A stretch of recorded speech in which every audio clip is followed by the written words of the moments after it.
Before the war, Zenica was a prosperous steel city. The people lived well and dressed well. Now they have little more than their clothes left. Many of them won't survive the winter. Last winter, some people had stuff left in their shelves, and certainly they had energy left in their bodies. They also, in truth, had hope. This year they're going into what probably will be a cold winter. They're absolutely empty cupboards. We haven't got much to give them, and I think their morale is absolutely rock bottom. They've been told so often there's going to be peace. There's no peace. I think I can honestly say that every day that I've been here, the situation has been worse than the day before. And every day there are new arrivals from frontline areas to put a strain on dwindling supplies. Tens of thousands of extra mouths to feed. There's 1 million people here in central Bosnia, and 70% of them are in desperate need of aid. At the moment, the fear of cold and hunger outweighs the fear of an advancing army.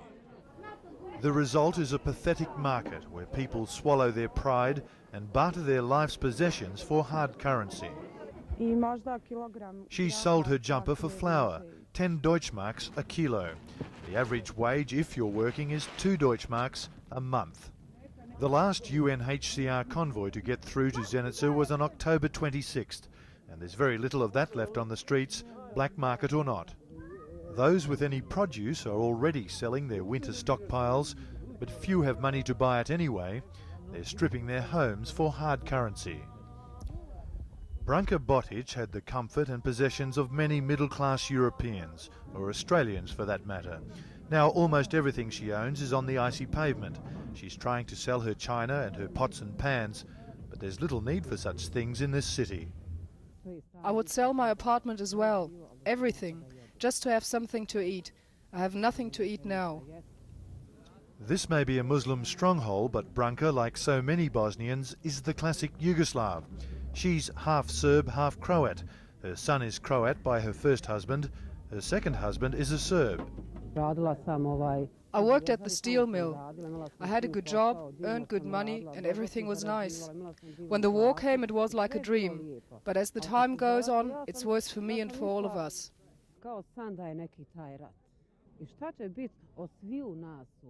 What will happen to all of us? We'll die like animals. We'll freeze here on the streets like icicles one day. That is really shameful. It's a sin. It's shameful what they are doing to ordinary people. Only we are suffering. Only the people.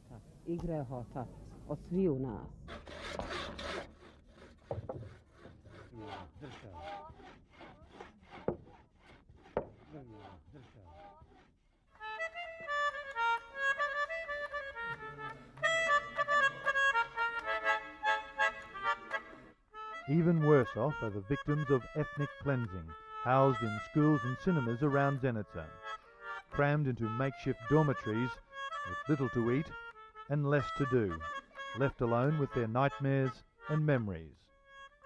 These are the faces of people who know the world has compassion fatigue. The faces TV producers are tiring of screening, the images viewers and their governments wish would go away. But their horror stories will never go away. Rashida Selic was trapped by the war. She'd come from Germany, where she'd worked for 22 years to finish building her Bosnian home. We were forced out by the Serbian army. They burned everything I had, and I was burning. I burned for 2 hours in my house. When the bomb exploded, a wall fell on me, and I jumped into the river by my house.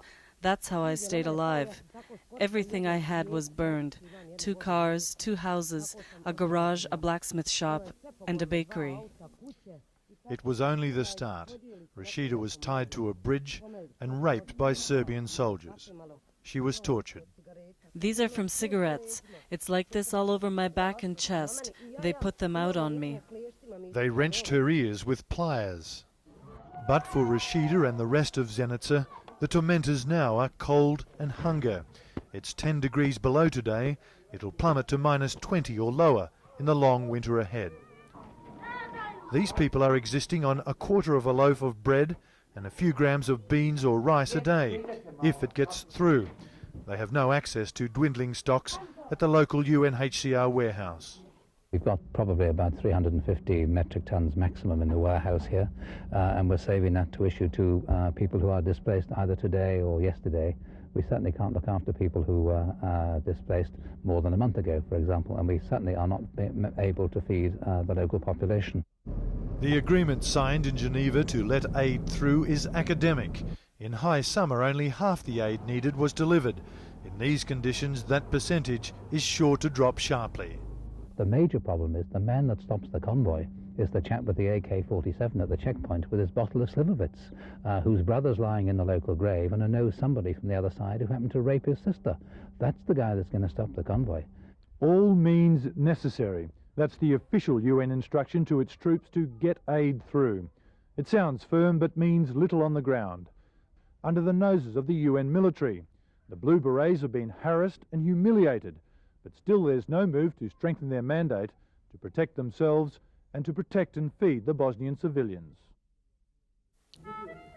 It's already Europe's greatest tragedy since World War II. Unless Western apathy turns to resolve, Bosnia could be just the start of one of the darkest chapters of the modern age.